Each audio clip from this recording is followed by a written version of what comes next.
y a des transformations, il y a une volonté de réforme dans le monde politique, économique, social, culturel. Et je pense que si, à terme, on fait le bilan de ces réformes, dont aujourd'hui on voit les acquis et les faiblesses, lesquelles faiblesses seront forcément améliorées dans les années à venir, si on fait le bilan et qu'on ne voit pas les transformations du monde des médias qu'on appelle le quatrième pouvoir, à tort ou à raison, mais de toute façon à juste titre, nous sommes un pouvoir, d'accord, qui fait et qui défait.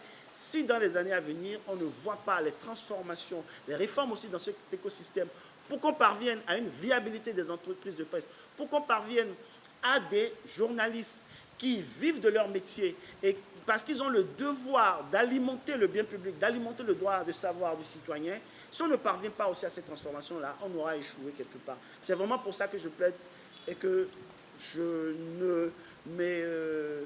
ne reculerai pas si je devais m'investir sur ce chantier. Merci. Et c'est là où je trouve aussi quelque part la responsabilité de certains aînés, y compris avant. Et que ce soit les aînés dans le métier comme les aînés dans la politique. Franchement, nous sommes le seul pays où les journalistes émérites n'ont jamais eu les postes de reconnaissance qu'ils méritent dans la profession. Parce que certains, effectivement, n'ont pas forcément fait preuve du brio nécessaire qu'il faut pour convaincre les politiques, mais aussi parce que les politiques n'ont pas reconnu au moins ceux qui sont méritants. D'accord ?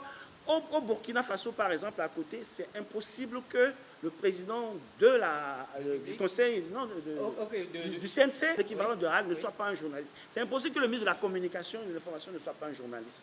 Vous voyez, il y a des journalistes qui sont, après leur parcours, qui sont nommés ambassadeurs, qui sont de très bons diplomates. Nous sommes le seul pays où il n'y a pas une reconnaissance pour le journaliste émérite. Où, bon, voilà, on pense qu'il ne peut servir qu'à être utilisé pour la communication. Ça, vraiment, je le dénonce.